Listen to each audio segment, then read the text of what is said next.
यशोमती मैया के नंद लाला। जब से कान्हा का जन्म हुआ है ना, मैं तब से देख रही हूँ, तब से हम पे कोई भी संकट आती है ना, तो अचानक से कोई अपरिचित हमारी सहायता करने आ जाते हैं और जाते समय कान्हा की आज्ञा लेके जाते हैं और कभी कभी तो इसे प्रभु बोल के जाते हैं। बाबा संभालो। यशोदा, इस जानकी को चढ़ो है और विचित्र विचार तुम्हारे मन में है। अरे सब जानते हैं कि हमारा परिवार राजसी, तुम्हें पता ना चलते हो वो, पर हमारे कान्हा को सब राजकुमार ही समझते हैं देखकर, इसीलिए उसे सम्मान देने के लिए सब ऐसा ही करते हैं, और कोई बात ना है।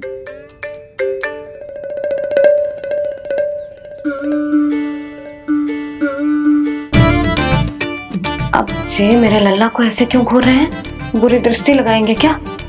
वैद्यराज जी, आपके सहायक तो गए, अब आप यहाँ क्यों? वो क्या है ना, मैं अपने रोगी का निरीक्षण करके पूरी तरह से संतुष्ट होकर ही जाता हूँ।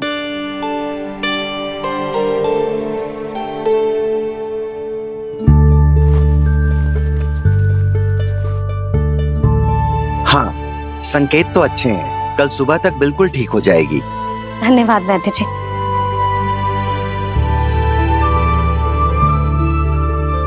बस तो फिर हम कल पकड़ पकड़ाई खेलेंगे जानकी।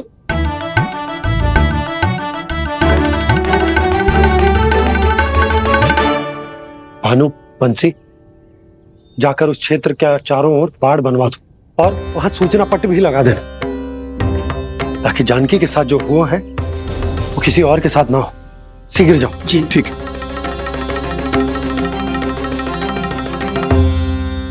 बाड़ और सूचना पट लगवाने से समस्या का समाधान नहीं होगा बाबा। निर्दोष पशु सूचना पट देखकर भी कुछ समझ नहीं पाएंगे।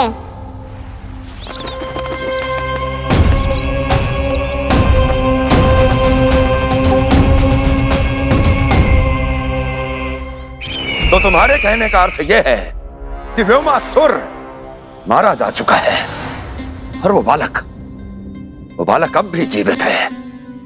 हाँ महाराज, मैंने गोप बालकों को कहते सुना था कि कृष्ण ने छलिया को मोक्ष दे दिया है, पर वृंदावन सुरक्षित नहीं है महाराज।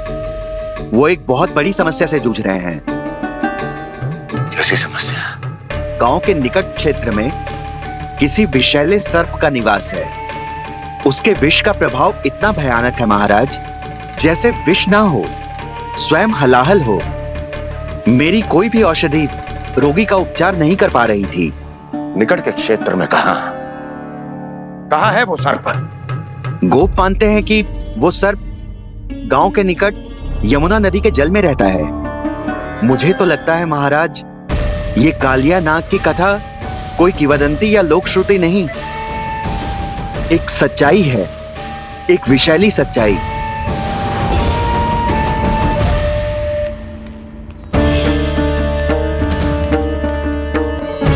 कालिया का सामना करने का समय आ गया है, पर उससे पहले मुझे बुलाना होगा उन्हें।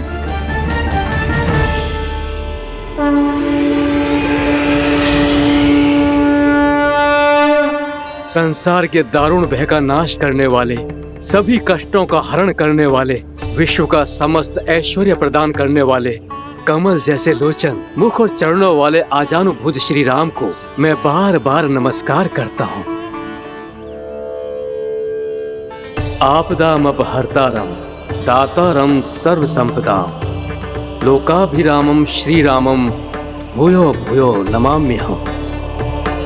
कागभूषोंडी कागभूषोंडी कागभूषोंडी। प्रभु क्षमा करें, मुझे जाना होगा।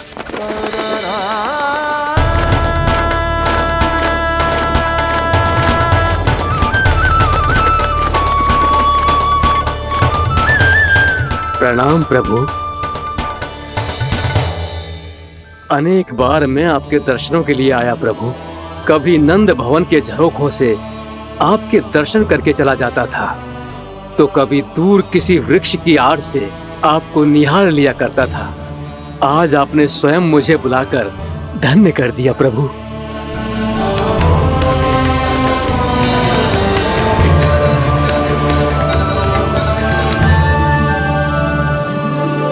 मैंने आपको यहाँ एक विशेष कारण से बुलाया है। आपके श्राप से इस कालिया नाग को मुक्त करने का समय आ गया है। ये तो बहुत ही उत्तम समाचार है प्रभु। इतने वर्ष बीत गए, मुझे आज भी स्मरण है वो दिन जब मैंने उन्हें श्राप दिया था। अपने क्रोध पर नियंत्रण खोकर बहुत बड़ी भूल कर दी थी मैंने प्रभु। बीती हुई घटनाओं पर दुखी होके कोई लाभ नहीं है। हमें भविष्य की ओर देखना होगा।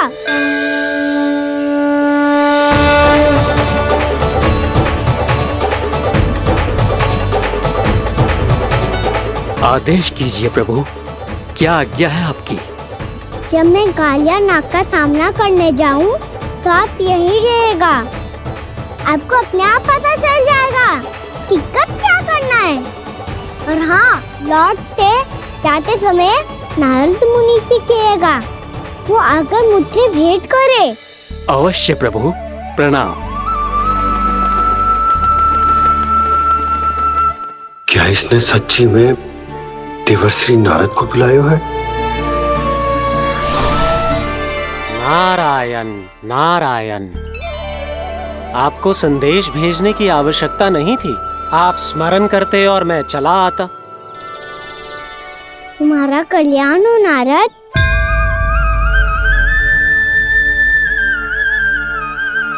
मैंने तुम्हें एक विशेष कार्य के लिए बुलाया है। आज्ञा दीजिए प्रभु। तुम्हें एक बार फिर कंस से भेंट करनी होगी। विचार कीजिए महाराज, क्या आप बिना किसी शंका के कह सकते हैं कि कौन सी पंखुड़ी पहली है और कौन सी आठवीं? उस दुष्ट से भेंट करना स्वयं कीचड़ में उतरने के समान है प्रभु। कमल पुष्प प्राप्त करना हो तो कीचड़ में उतरना पड़ता है नारद। आपका आदेश तो मैं स्वप्न में भी नहीं टाल सकता प्रभु। कंस कालिया नाग के बारे में जान गया है, पर वो उसका सामना करने का साहस नहीं कर पाएगा। मैं आतुर हूँ प्राप्ति, मूर्ख नहीं। मेरी बुद्धि फिर नहीं गई है।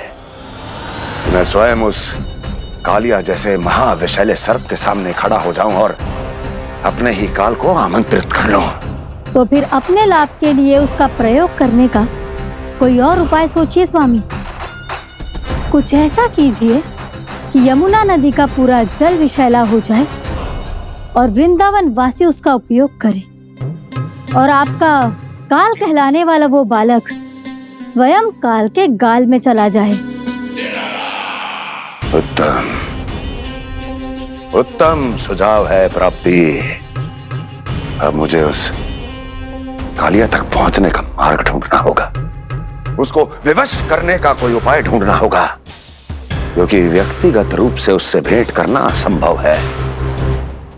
असंभव। आप सही कह रहे हैं प्रभु। कंस में उतना सामर्थ्य नहीं कि वो कालिया नाग का सामना स्वयं कर सके। वैसे तो कालिया गरुड़ देव का भी सम्मान नहीं करता, तो फिर वो कंस का सम्मान क्यों करेगा भला? नहीं करेगा, पर कंस तुम्हारा सम्मान अवश्य करेगा नारद। तुम्हारी बातें भी सुनेगा और मानेगा भी। ये मेरी योजना का बहुत ही महत्वपूर्ण भाग है। तुम कंस के पास जाओ और कहो कि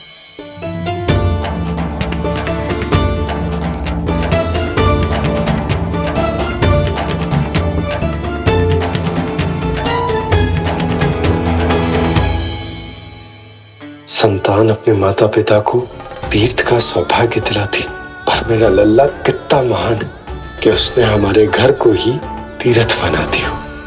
ऐसा तीर्थ जहां मेरी आंखों के सामने भक्त और भगवान का मिलन हो रो है। जो आज्ञा प्रभु।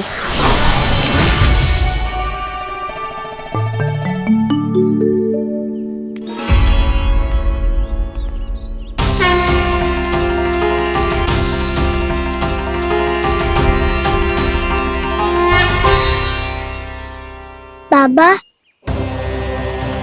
कान्हा, ये सब क्या चल रहा है? पहले काक भुसुंडी जी और फिर जे नारद जी। क्या योजना बना रहे हो तुम? कान्हा, बताना लल्ला, क्या सोच रहे तू? कान्हा देख, अगर तुझे अपने बाबा को ना बताना हो ना, अपने भक्त को बता दे। क्या सोच रहे हो लल्ला? क्या करने वाले हो आप?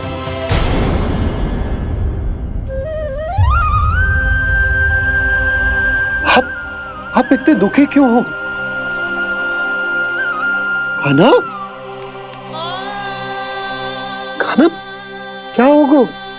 क्योंकि मुझे आभास हो गया है बाबा, समय आने वाला है। कौन सा समय आने वाला है लल्ला? शीघ्र ही सब कुछ बदलने वाला है। भैया को मेरा सत्य पता चल जाएगा बाबा।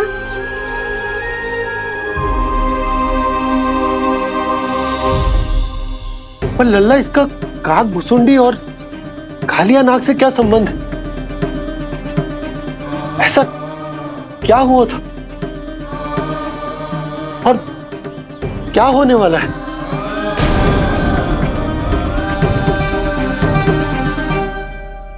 जो होने वाला है बाबा, उसका संबंध उससे है जो सैकड़ों वर्ष पहले हुआ था।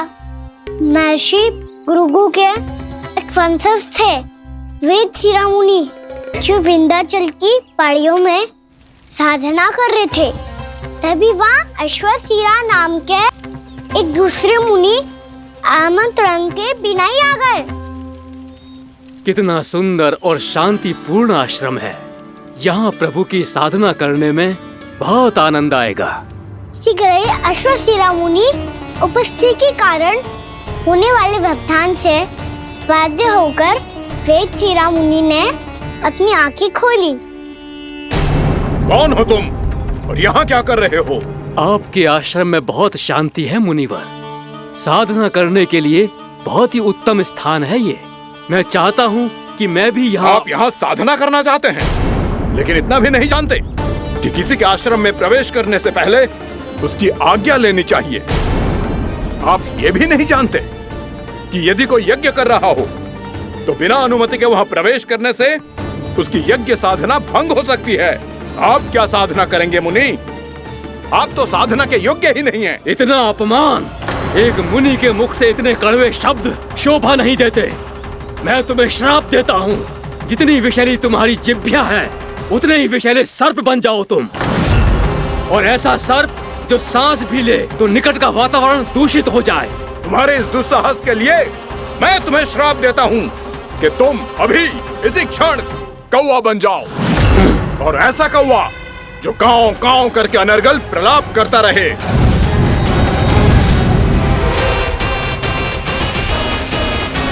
ये मैंने क्या किया? ये मैंने क्या किया? क्रोध के कारण दोनों ने एक दूसरे को श्राप दे दिया। पर दोनों ही मेरे भक्त थे, और भगवान होकर मैं अपने भक्तों को इतनी कठिनाई में कैसे देख सकता था। इसीलिए जिस संकट में उन दोनों ने अपने आप को फंसा लिया था, उसका समाधान करने में मैं उनके पास गया।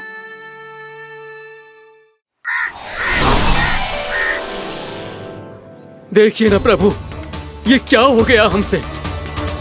हमारी रक्षा कीजिए प्रभु, मार्ग दिखाइए हमें। क्रोध पर नियंत्रण ना होने के कारण आप दोनों ने एक दूसरे को बहुत ही भीषण संकट में डाल दिया है। अब दोनों ही तपस्वी, तप के बल से दिए गए आपके श्राप को लौटाना भी संभव नहीं है। प्रभु, कोई तो उपाय होगा, हम आपके शरण में हैं प्रभु। अपराध तो हमसे हुआ है प्रभु, पर अब आपसे ही आशा है, कुछ ऐसा कीजिए भक्त वत्सल, जिससे हम दोनों के श्राप का प्रभाव कुछ कम हो जाए। आप दोनों ही मेरे भक्त हैं, इसलिए आपकी पीड़ा का निवारण करने का एक उपाय है मेरे पास। वेद शिरोमणि, जब आप कालिया नाग बनेंगे तो आपको मेरे चरणों को अपने शीश पर धारण करने का सौभाग्य मिलेगा।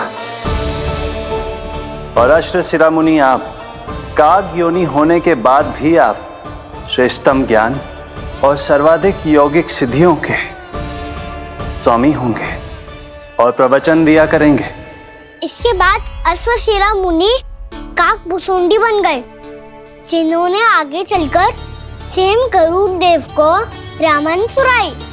और मुनि वेदशिरा महर्षि कश्यप और देवी कत्रियों के पुत्र कालिया नाग बनकर जल में। और अब वही कालिया नाग जमराज में, जिनके कारण जानकी के प्राण लगभग चले ही गए थे। अब कालिया नाग को उचित स्थान पर भेजने का समय आ गया है बाबा। पर ये तो अच्छी बात है कान्हा, वेद शिरोमणि को दिया हुआ तुम्हारा वचन भी पूरा हो जाएगा, जमुना जी की शुद्धि भी हो जाएगी। इस सब के बाद भी तुम दुखी क्यों हो? क्योंकि इसके बाद मैया के सामने मेरा रहस्य खुल जाएगा बाबा। उन्हें पता चल जाएगा कि उनका बालक कोई साधारण बालक ना है। भविष्य में जो होने वाला है उसे सबके सामने घटने से रोकना मेरे लिए भी संभव ना होगा। मैया को सब पता चल जाएगा। क्या पता चल जाएगा रे मुझे?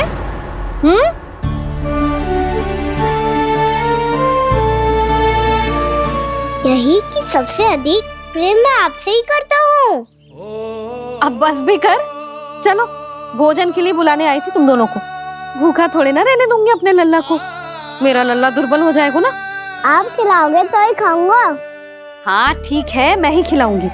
अब चल, आओ जी चल।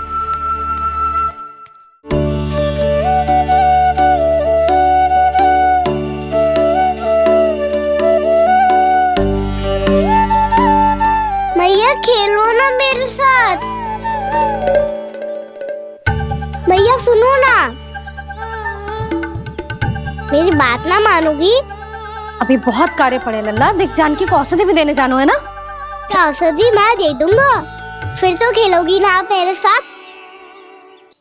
पिछले कुछ दिनों से अपनी मैया का अधिक से अधिक प्रेम पाने का प्रयास करो है कान्हा। इसका तो एक ही अर्थ हो सकता है कि कछु बहुत बड़ो होने वालों है। कान्हा रुक जा लल्ला। कान्हा क्यों तंग कर रहा है? मैया को पहन लेना। कान्हा, कान्हा, ये क्या करो तूने?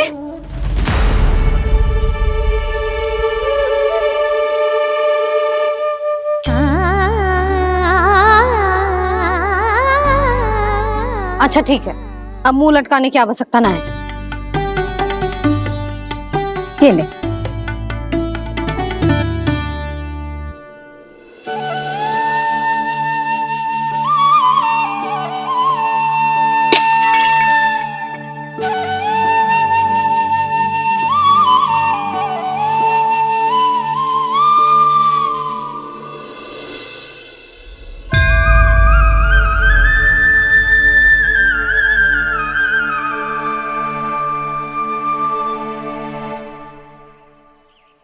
तंग करे मैया को खिजाए, खेले रूठे मनाए,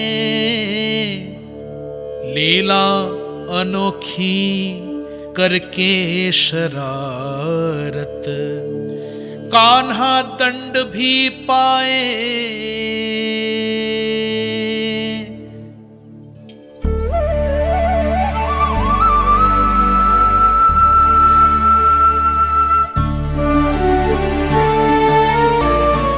रूठना मनाना, खेलना खिलाना, पहले शरारत करके क्रोध दिलाना और फिर क्षमा मांग लेना, ये सब जानबूझकर कर रहे है कान्हा, जैसे जीवन भर के लिए अपनी मैया की ममता को अपने हृदय में समेट कर रखना चाहते हो। कैसे कैसे करूं उस कालिया से मित्रता, कैसे करूं उसका उपयोग?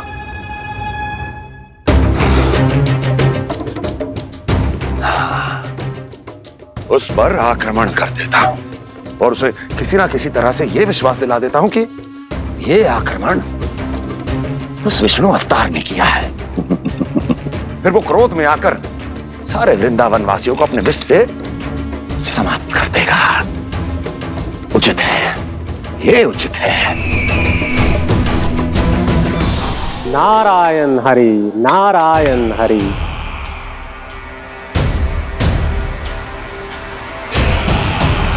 प्रणाम देवर्षि।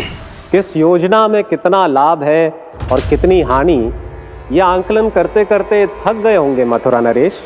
देवर्षि, आज मेरा ध्यान कैसे आ गया आपको? आप तो सदैव ही मेरे ध्यान में रहते हैं महाराज कंस। सत्य तो यह है कि मथुरा में जो भी हो रहा है मुझसे छिपा हुआ नहीं है।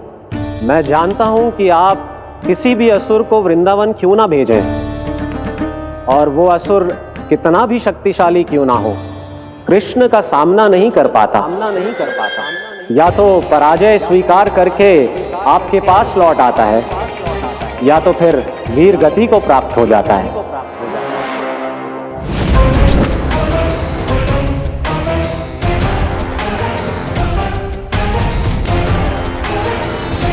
वाह, मुझे मेरी असफलताएं स्मरण कराने आए हैं, मेरे घाव को खुरेदने आए हैं, उन पे नमक छिड़कने आए हैं।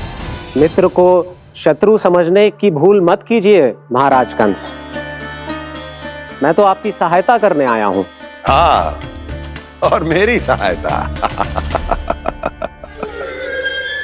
कृष्ण विष्णु अवतार है, आप विष्णु के भक्त हैं। मैं हूं विष्णु द्रोही, फिर भी तो आपके आराध्य को हानि पहुंचाना चाहता है, उसकी सहायता करना चाहते हैं आप। क्या आप निश्चित रूप से कह सकते हैं कि आप ब्रह्मांड के सभी नियमों को अच्छी तरह समझते हैं? अवश्य।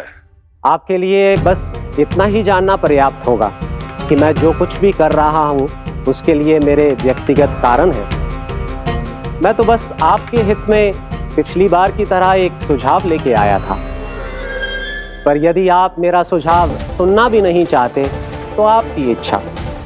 नारायण हरि, नारायण हरि। कारण चाहे जो हो, इनके पिछले सुझाव के कारण ही आज मेरे शत्रुओं की संख्या कम है। अन्यथा मैं देवकी के अन्य पुत्रों को भी जीवित छोड़ देता, और आज वो सब अपने भाई के साथ मिलकर उसकी शक्ति को अनेक गुणा बढ़ा देते। ठहरिए देवऋषि,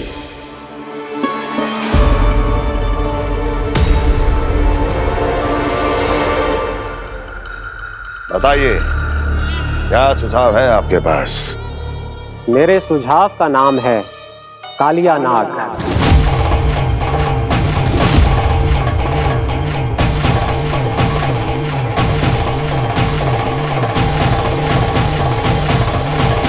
उसके विषय में मैं जानता हूं देवर्षि।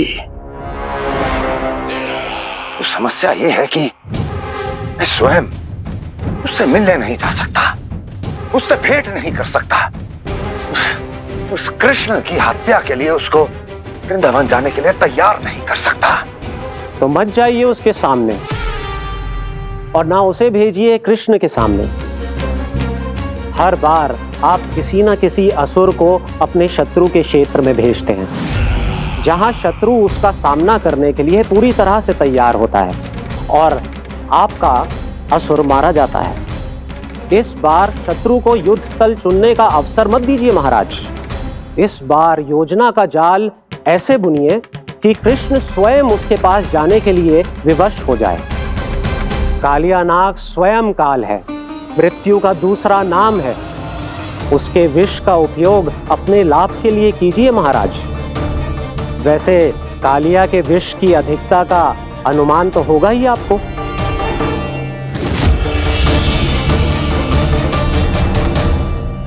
एक बार जो उसके क्षेत्र में पहुंच गया, फिर उसके विष से बचना असंभव है।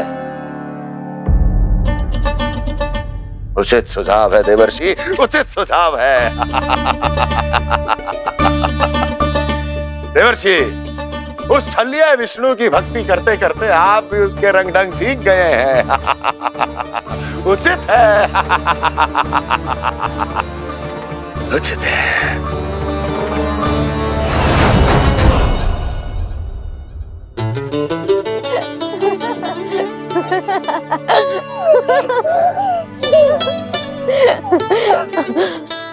बस बस, बहुत आनंद ले लियो लल्ला। बस अब दूध पी ले। ठहर ठहर, गरम है। जी ले ले।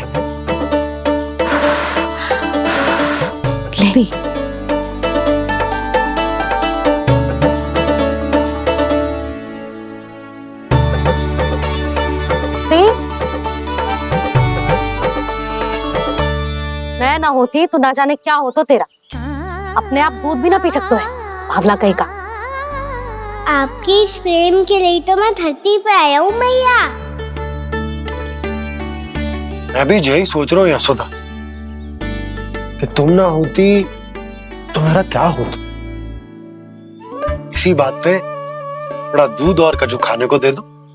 अरे मैं तो भूल ही गई। तनिक ठहर जाओ जी, दूध पी लेना तो आपके लिए भी कछु ले आती हूँ।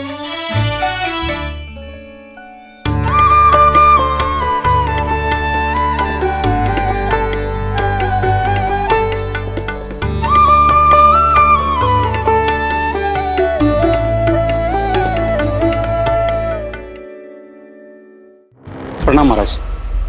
आपकी आज्ञा के अनुसार बिल्कुल वैसा ही पत्र तैयार किया है जैसा आप चाहते थे।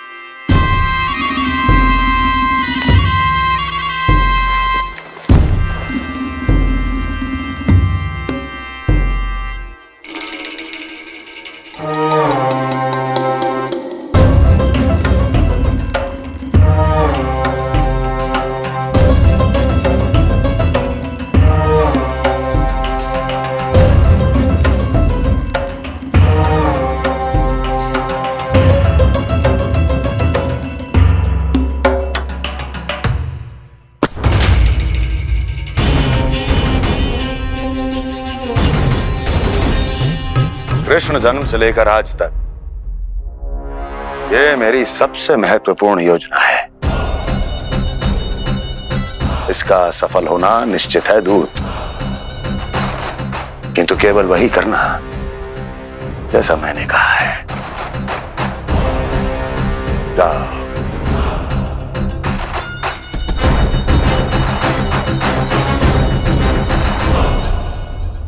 कान्हा,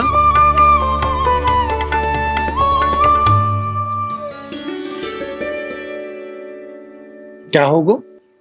बाबा मैं चाहता हूँ कि मैया की ममता क्रिस्टल फ्रेम की वर्षा मुझ पे सरतेव ऐसे होते रहे। वो तो होती रहेगी लल्ला। अपने लल्ला के लिए किसी मैया का प्रेम कभी कम हो सकता है भला? नंदराज, वो मथुरा से एक दूत आयो है महाराज कंस का राजपत्र लेके।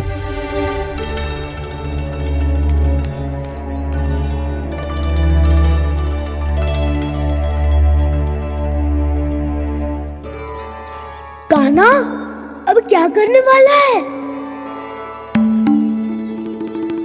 तेरे बाबा कहाँ गए? हाँ? कंस मामा का खेल आरंभ हो गया है, पर मैया वो सब सुनेगी तो व्यर्थी चिंतित हो जाएगी। बस थोड़ा बाहर गया मैया, कछु खाइए से। बाहर इस समय? मैया क्या होगा? मैया देखो ना, पीठ पे कछु हो रहा है। मेरा हाथ ना पकड़ो, आप करो ना। यहाँ? क्षमा करना मैया, पर अभी बाबा को ही संभालने दो ये सब। कहिए, क्या संदेश लाए हैं आप? नहीं नंदराज नहीं। महाराज कंस का आदेश है कि ये संदेश सभी गांव वालों के साथ ही पढ़ा जाए। ठीक है, मैं गांव वालों के सामने पढ़ दूंगा, पर मुझे तो दीजिए पढ़ने के लिए। महाराज की आज्ञा का पालन करना आपके लिए भी आवश्यक है नंदराज। सभी गांव वासियों की सभा बुलाइए। बंसी, सभी गांव वालों की सभा बुलाओ। राजपत्र में ऐसा क्या संदेश भेजो है कंस ने? अब मेरे पत्र को पढ़कर सब भौचक्के रह जाएंगे। और वो कृष्ण, उस कृष्ण के पांव के नीचे से तो भूमि खिसक जाएगी, आकाश फट पड़ेगा, बिजलियां गिर जाएंगी। प्राप्ति, ओ प्राप्ति, कंस का पत्र स्वयं को बहुत अधिक शक्तिशाली समझता है ना वो। अब देखता हूं कैसे वो इस महासंकट का सामना करता है। वो कृष्ण, वो अपनी मृत्यु स्वयं चुनेगा या मृत्यु की वेदी पर चढ़ा देगा प्रिय वृंदावन वासियों को।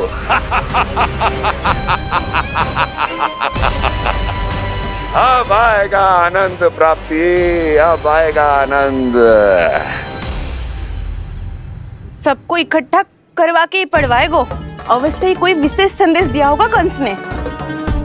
मैं भी यही सोच रही हूँ सुलक्षणा जी, कछु ना कछु तो विशेष है, पर जे हो क्या सकता है? हाँ, बात तो सही है। ऐसा क्या हो सकता है? सभी गांव वासियों के सामने पढ़ा जाए, कछु तो विशेष अवश्य लग रहे हो। बाहर तक कोलाहल क्यों हो रहा है? मैया, मैया, अब क्या होगा? मैया देखो ना, सर पे कछु हो रहा है। लल्ला, नारायण ने तुझे हाथ दिए हैं ना? पीठ की बात अन्य थी। अपने सिर की सेवा स्वयं कर। सर पे तो हाथ पहुंच रहा है ना?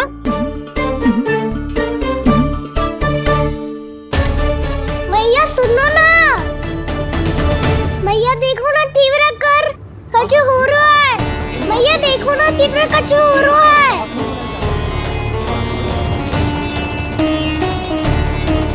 सब लोग आ चुके हैं, अपना संदेश सुनाइए आप।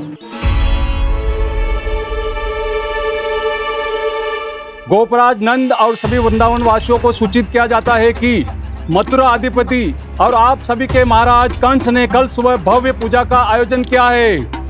इसके लिए राज्य को वृंदावन के क्षेत्र के निकट यमुना नदी के मध्य में खिलने वाले 1 कोटि कमल के पुष्पों की आवश्यकता है। इसीलिए आप सभी को यह आदेश दिया जाता है कि ये सभी कमल के पुष्प प्रथम पहर से पहले राजसभा में पहुंचा दिए जाए। इतने सारे वो भी प्रथम पहर से पहले कैसे हो सकते हैं? यदि आप ऐसा करने में असफल रहे तो इसे राज आज्ञा का उल्लंघन माना जाएगा और राजद्रोह के आरोप में आप सभी को कड़े से कड़ा दंड दिया जाएगा। स्मरण रहे, यदि कल की पूजा में इन 1 कोटि कमल के पुष्पों का ना पहुंचने के कारण कोई व्यवधान आया तो समस्त वृंदावन वासियों को दोषी माना जाएगा और पूरे गांव को निवासियों सहित धूल में मिला दिया जाएगा। कल प्रथम पहर तक का ही समय है आप सबके पास।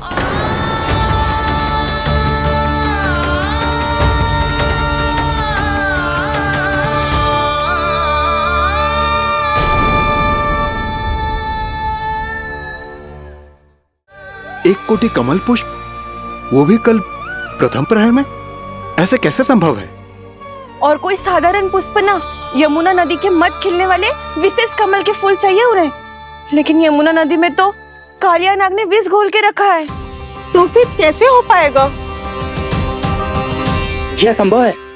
हमारी मृत्यु का संदेश भेजा राजा कंस ने। सदैव की भांति इस समस्या पर भी गांव के बड़े ही विचार करेंगे। बालकों का यहाँ होना उचित ना है।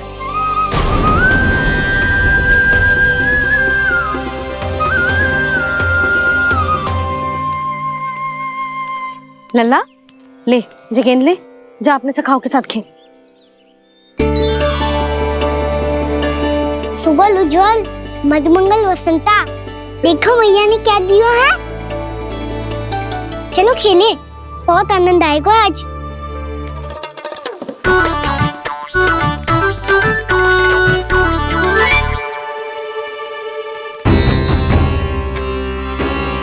भानु, बंसी, जाओ और शीघ्र ही वो घेरे का कार्य समाप्त करो।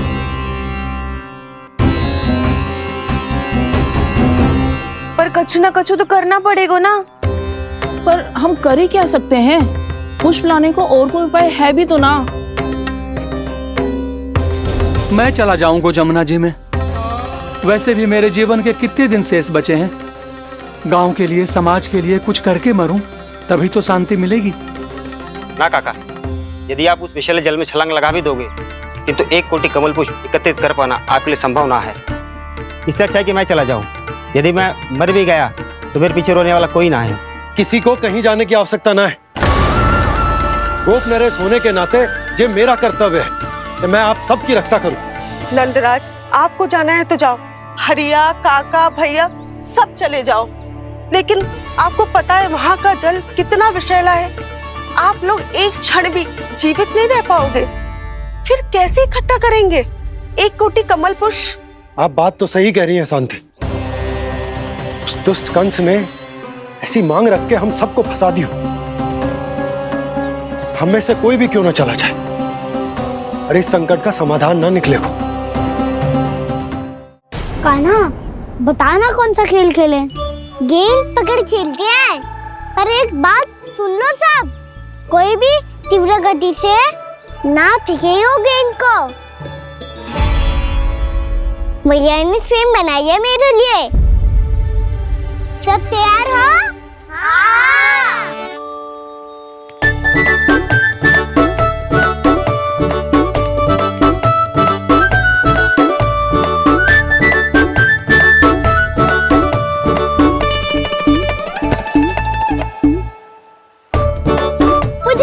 मुझे दो।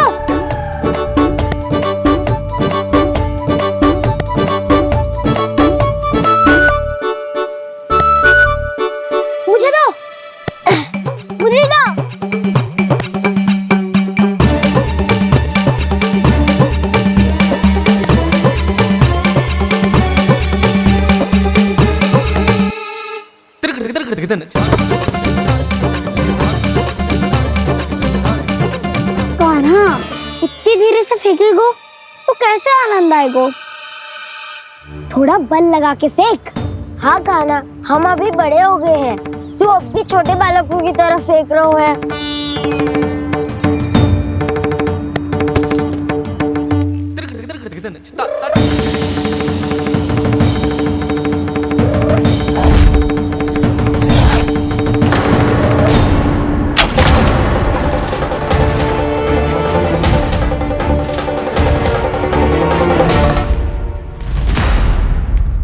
दीदी, ये क्या करो कान्हा? गेंद तो डूब गई।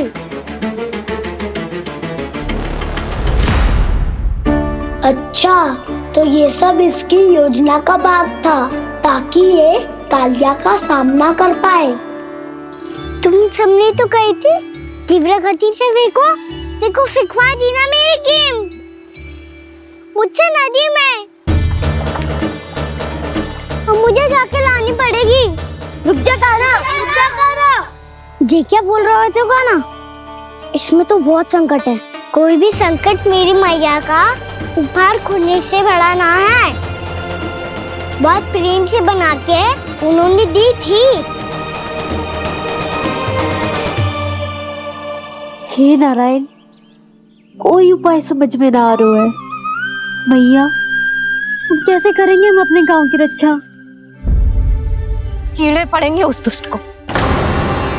यदि उसके कारण किसी के प्राण चले गए तो कौन सा फल मिलेगा उसे इस पूजा का? तुम सही कह रही हो यशोदा। और हमारे पास कोई और दूसरा विकल्प भी तो ना है।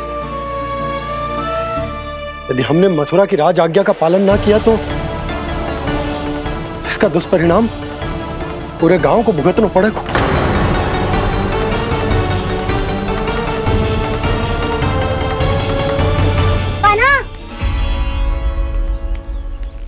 पता है कि तो भगवान है, दिव्य है, बहुत शक्ति है तुझ में। पर फिर भी हम तुझे विषैले जल में ना जाने दे सकते। कुछ होगा तो तुम सब इतनी हट कर रहे हो तो ठीक है, ना जाऊंगा। गेट कहाँ गिरी है, कितनी दूर गई है, ये तो देख लो, ताकि उसे बाहर निकालने का कोई उपाय ढूंढ पाओ।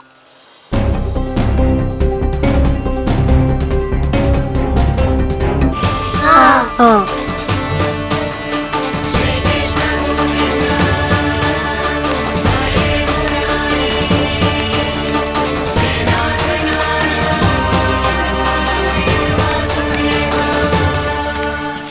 कान्हा की ये लीला तो समझ ही नहीं आ रही।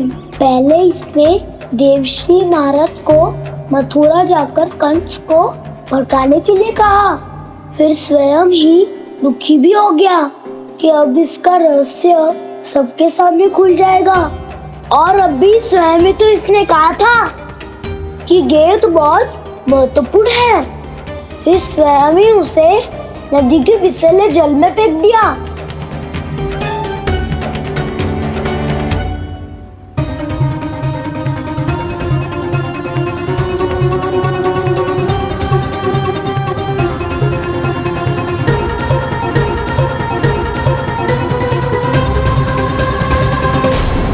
कान्हा के नटखट लीला और मजेदार कारनामे देखने के लिए चैनल को सब्सक्राइब करें और बेल आइकॉन दबाना ना भूलें।